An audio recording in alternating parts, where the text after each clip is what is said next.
Everyone. तो आज की हमारी मूवी है ड्रीम गर्ल 2। आज हम ड्रीम गर्ल 2 को एक्सप्लेन करेंगे। तो चलिए वीडियो शुरू करते हैं। इस फिल्म के मेन हीरो में है आयुष्मान खुराना और लीड रोल हीरोइन है अनन्या पांडे। अगर जिन लोगों ने ड्रीम गर्ल 1 देखी होगी तो उन्हें पता होगा कि वो एक कॉमेडी और फुल एंटरटेनिंग मूवी थी। और ड्रीम गर्ल 2 भी फर्स्ट मूवी की तरह ही फुल कॉमेडी है। इस फिल्म में कॉमेडियन की भरमार है। एक से बढ़ के एक कॉमेडी एक्टर हैं और उन्होंने अपना काम बखूबी किया है। तो यह मूवी भी ड्रीम गर्ल की तरह फुल एंटरटेन करेगी दर्शकों को। तो चलिए शुरू करते हैं। तो मूवी की शुरुआत होती है जगराते के सीन से। आयुष्मान खुराना जो कि करम के रोल में हैं जगराता करते हैं और उनके पापा भी उनके इस काम में उनका पूरा साथ देते हैं। उनकी रोजी रोटी इसी काम से चलती है। वे दिन रात मेहनत करते हैं लेकिन इसके बावजूद भी वे कर्ज में डूबे हैं। करम परी से प्यार करता है। परी का रोल अनन्या पांडे प्ले कर रही हैं। अनन्या पांडे इस फिल्म में पेशे से एक वकील हैं। उनके पापा भी वकील हैं और वो एक अच्छी फैमिली को बिलोंग करते हैं। तो दोनों करम और परी दोनों एक दूसरे को प्यार करते हैं।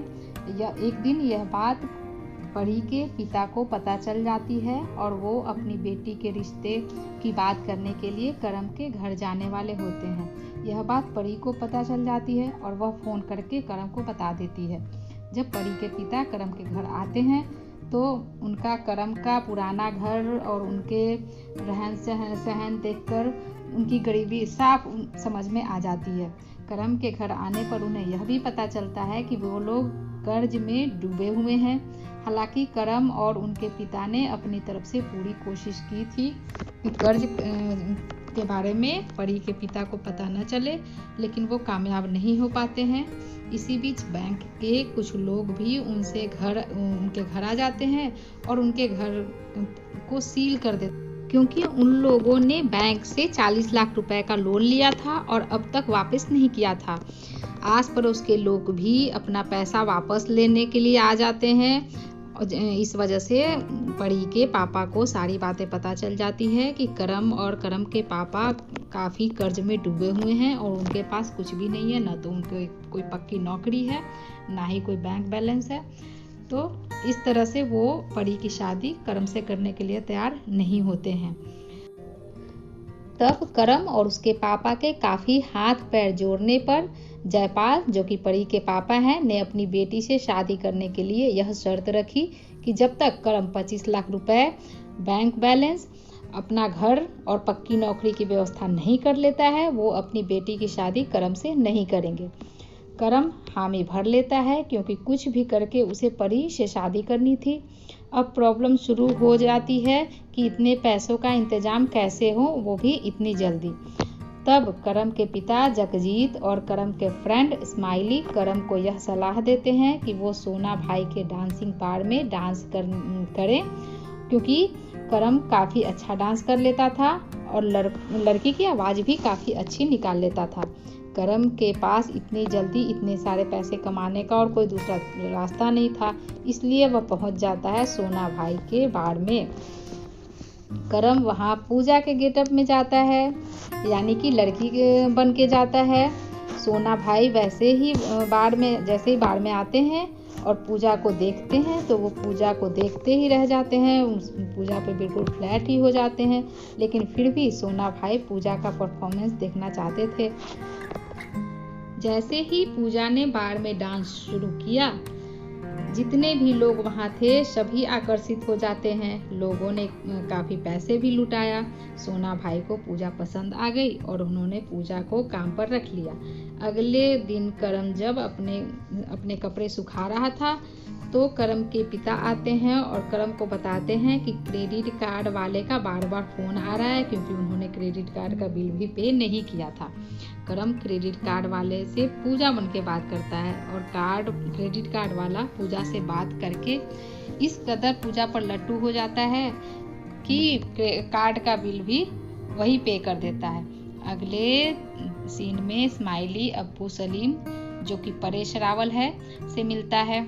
इस्माइली अब्बू सलीम की बेटी को पसंद करता है और उसे शादी करना चाहता है। लेकिन अब्बू सलीम इस्माइली से कहते हैं कि वैसे तो उन्हें धर्म से कोई लेना देना नहीं है, लेकिन पहले वो अपने बड़े बेटे शाहरुख की शादी करना चाहते हैं। शाहरुख अब्बू सलीम का बड़ा बेटा है जो डिप्रेशन में है क्योंकि उसे एक लड़की छोड़कर चली गई थी। अब इस्माइली शाहरुख के लिए लड़की ढूंढने में लग जाता है। आगे मूवी में हमें यह भी पता चलता है कि अब्बू सलीम की एक बहन भी है जिसका नाम जुमानी है, जिसकी तीसरी शादी सोना भाई से हुई थी। उनके बच्चे भी हैं, लेकिन वो इस शादी से खुश नहीं है और तलाक लेना चाहते हैं। इस्माइली करम को सारी बातें बताता है और करम से यह भी कहता है कि शाहरुख को डिप्रेशन से सिर्फ पूजा ही निकाल सकती है। हालांकि करम इस बात के लिए नहीं तैयार होता है, लेकिन उसके पिता ने और इस्माइली के कहने पर मान जाता है क्योंकि उसे पैसों की सख्त जरूरत थी। अब करम पूजा बन के अगले ही दिन अब्बू सलीम के घर पर पहुंच जाता है। वो अब्बू सलीम के घर पर एक साइकियाट्रिस्ट के रूप में पहुंचता है पूजा बन के। पूजा शाहरुख का इलाज शुरू कर देता है। वह उसे डिप्रेशन से बाहर निकालने की कोशिश करता है। अब्बू सलीम को पूजा बहुत पसंद आती है और वह सोचता है कि अगर शाहरुख डिप्रेशन से बाहर आ जाता है तो वह उसकी शादी पूजा से करा देगा। पूजा के कोशिश करने पर शाहरुख को पूजा पसंद आ जाती है और वह पूजा से शादी करने के लिए तैयार हो जाता है। अब्बू सलीम करम के दोस्त इस्माइली से शाहरुख और पूजा की शादी की बात करता है। बीच बीच में हमें अब्बू सलीम के पिता भी दिख जाते हैं जो कि असरानी बने हुए हैं। असरानी ने अब्बू सलीम के पिता का रोल प्ले किया है। तो इस तरह से पूजा और शाहरुख की शादी की बात पक्की हो जाती है। अब्बू सलीम के पिता ने यह भी बोला कि अगर शाहरुख और पूजा की शादी हो जाती है तो वो 50 लाख रुपए देंगे। इस्माइली करम से शादी की बात करता है। हालांकि करम तैयार नहीं होता है, लेकिन इस्माइली और अपने पिता के जिद करने पर तैयार हो जाता है। उन्होंने प्लान बनाया कि शादी तो करम कर लेगा, लेकिन अगले ही दिन 50 लाख रुपए लेकर भाग जाएगा। ये उन लोगों का प्लान था। तो उनकी शादी हो जाती है। हालांकि ये सारी बातें परी को भी मालूम नहीं होती है। शादी के बाद रात में पूजा शाहरुख के लिए दूध का गिलास लाती है और जानबूझकर गिलास गिरा देती है और बोलती है कि अरे अब तो ये बहुत बड़ा अपशगुन हो गया और अब वो लोग एक दूसरे के पास नहीं आ सकते। शाहरुख कहता है कि तुम चिंता मत करो, मैंने नींद की दवाई खा ली है, और वह सो जाता है। अगले दिन पूजा पैसा लेकर भागने ही वाली होती है, लेकिन सुबह ही अब्बू सलीम के पापा गुजर गए।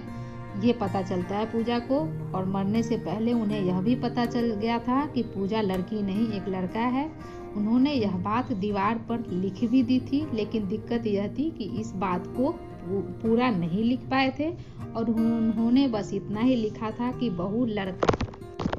हालांकि दीवार पर लिखी बात किसी के भी समझ नहीं आती। सबको ये लगता है कि उनके पापा पूजा से पोता चाहते थे। वही दूसरी तरफ पंगा ये हो जाता है कि पूजा पैसे भी नहीं ले पाती और इस्माइली की शादी भी अटक जाती है, क्योंकि घर में किसी के मौत के बाद 6 महीने तक कोई शुभ काम नहीं हो सकता। अब एंट्री होती है करम की अब्बू सलीम के घर में। किसी को यह बात पता नहीं थी कि करम ही पूजा बनता है। सबको ऐसा ये गलतफहमी हो गई कि करम पूजा का भाई है। अब्बू सलीम की बहन जुमानी करम को देखते ही करम पर फिदा हो जाती है। जुमानी अब्बू सलीम से करम से शादी करने की इच्छा बताती है। उधर करम के पिता को जुमानी पसंद आ जाता है। और तो और सोना भाई जुमानी का वही पति है जिसे जुमानी का तलाक होने वाला होता है, और सोना भाई पूजा को पसंद करने लगता है। तो इस तरह से मामला काफी उलझा हुआ है, क्योंकि करम में पूजा के रूप में भी रहना पड़ता है, इसलिए वह लड़कियों के कपड़े लेकर भी घूमता रहता है और कई बार उसके लिप्स पर लिपस्टिक भी लगा रह जाता है, जिसको देख परी उस पर शक करने लगती है। इधर पूजा की सच्चाई शाहरुख को पता चल जाती है कि वह एक लड़की नहीं लड़का है। तब पूजा सारी बातें शाहरुख को बता देती है कि वो एक लड़की से प्यार करता है और उससे शादी करने के लिए उस लड़की के पिता ने शर्त रखी है कि ना घर पक्का मकान चाहिए, नौकरी चाहिए और पैसे चाहिए। इस वजह से उसने ये सब नाटक किया। तब शाहरुख भी पूजा को बताता है कि वो कोई डिप्रेशन में नहीं है, बल्कि उसे एक लड़का पसंद है, लेकिन उसके घर वाले उसकी शादी लड़की से कराना चाहते हैं, इसलिए वह डिप्रेशन होने का नाटक कर रहा है। अब शाहरुख भी पूजा का साथ देने लगता है। कुछ दिनों के बाद पूजा के ससुराल वालों को पता चलता है कि पूजा माँ नहीं बन सकती। पूजा का इलाज के लिए वो लोग एक झाड़ने वाले बाबा के पास जाते हैं। झाड़ने वाले बाबा शाहरुख और पूजा को एक नदी के पास ले जाता है और नदी में 3 डुबकी लगाने के लिए कहता है, और ये भी कहता है कि नदी में 3 डुबकी लगाने से उसमें जो भी कमियां हैं वो खत्म हो जाएंगी और पूजा माँ बन पाएगी। तो जैसे ही दोनों डुबकी लगाते हैं तो पहली डुबकी लगाते हैं, दूसरी डुबकी लगाते हैं, और जैसे ही तीसरी डुबकी लगाते हैं तो शाहरुख तो बाहर आ जाता है, लेकिन पूजा नदी में से बाहर नहीं आ पाती है। अब सबको गलतफहमी हो जाती है कि पूजा नदी में डूबकर मर गई। अगले दिन पूजा के लिए एक शोक सभा रखी जाती है।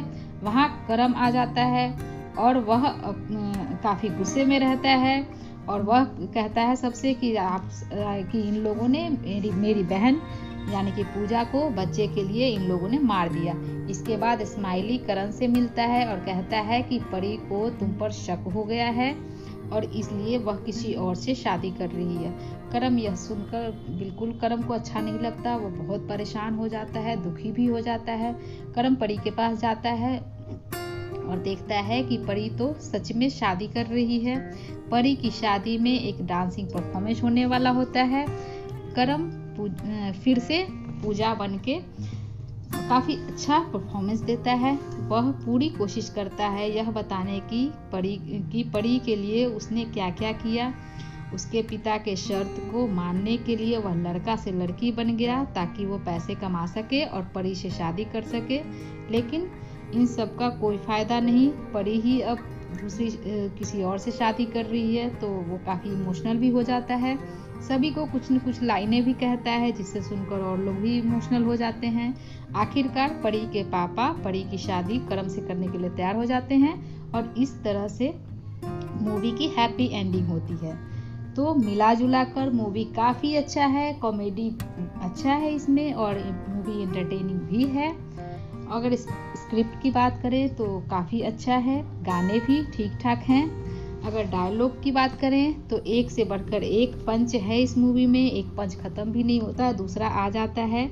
और फिल्म में काफी कुछ मैसेज भी मिलता है हमें। मतलब ये कि मूवी देखने लायक है, फैमिली के साथ मूवी को एंजॉय कर सकते हैं। तो मूवी अच्छा है। तो चलिए वीडियो को यहीं पे ख़त्म करते हैं। जिन लोगों ने चैनल को सब्सक्राइब नहीं किया है वह सब्सक्राइब कर लें। तो थैंक यू।